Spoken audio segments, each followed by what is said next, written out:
the labour movement, a labour movement, or respectively, labourism, a laborism, are general terms for the collective organisation of working people developed to represent and campaign for better working conditions and treatment for their employers and, by the implementation of labour and employment laws, their governments.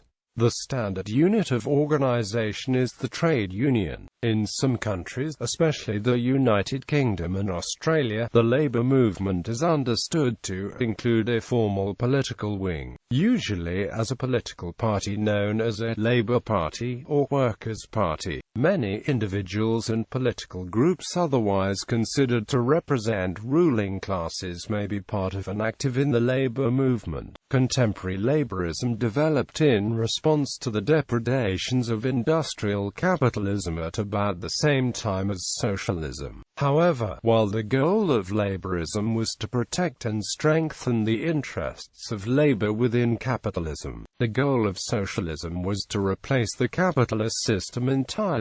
History. In Europe, the labour movement began during the Industrial Revolution, when agricultural jobs declined and employment moved to more industrial areas.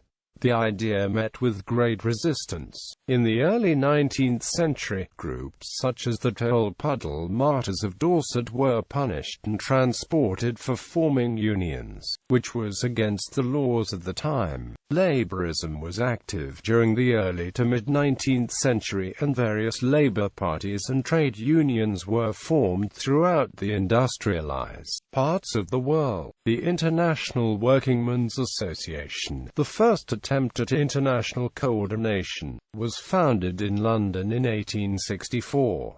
The major issues included the right of the workers to organize themselves, and the right to an 8-hour working day. In 1871, workers in France rebelled and the Paris Commune was formed. For the mid-19th century onward, the labour movement became increasingly globalized. The movement gained major impetus during the late 19th and early 20th centuries from the Catholic social teaching tradition, which began in 1891 with the publication of Pope Leo XIII's foundational document, Rerum Novarum, also known as On the Condition of the Working Classes, in which he advocated a series of reforms including limits on the length of the workday, a living wage, the elimination of child labor, the rights of labor to organize, and the duty of the state to regulate labor conditions. Throughout the world, action by laborists has resulted in reforms and workers' rights, such as the 2-day weekend, minimum wage, paid holidays, and the achievement of the 8-hour day for many workers. There have been many important labor activists in modern history who have caused changes that were revolutionary at the time and are now regarded as basic.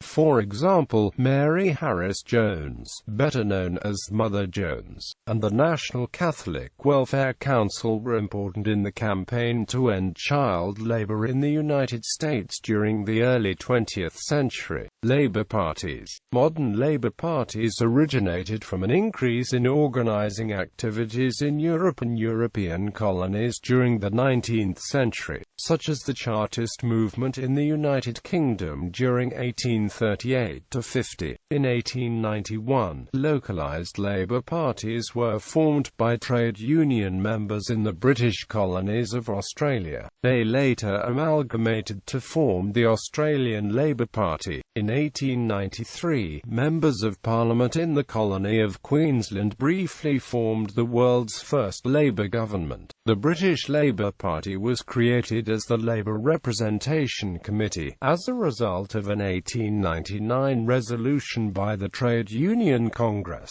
While archetypal Labour parties are made of direct union representatives, in addition to members of geographical branches, some union federations or individual unions have chosen not to be represented within a Labour Party and/or have ended association with them. Labour festivals. Labour festivals have long been a part of the labour movement. often held outdoors in the summer. The music, talks, food, drink, and film have attracted hundreds of thousands of attendees each year. Labor and racial equality. A degree of strategic biracial cooperation existed among black and white dock workers on the waterfronts of New Orleans, Louisiana during the early 20th century. Although the groups maintained racially separate labor unions, they coordinated efforts to present a united front when making demands of their employers.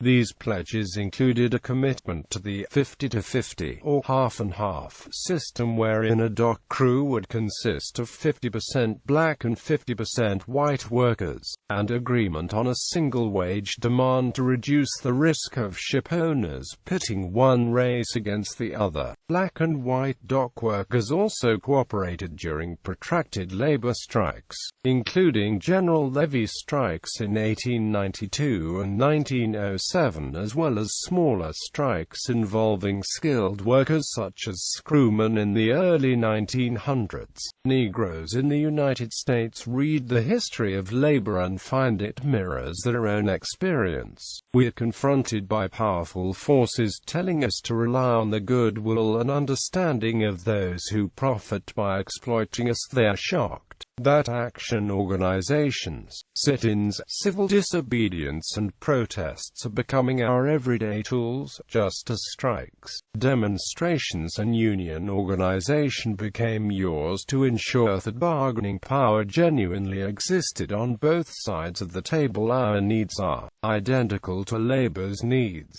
decent wages, fair working conditions, livable housing, old age security, health and welfare measures. That is why the labor hater and labor baiter is virtually always a twin-headed creature spewing anti-Negro epithets from one mouth and anti-labor propaganda from the other mouth.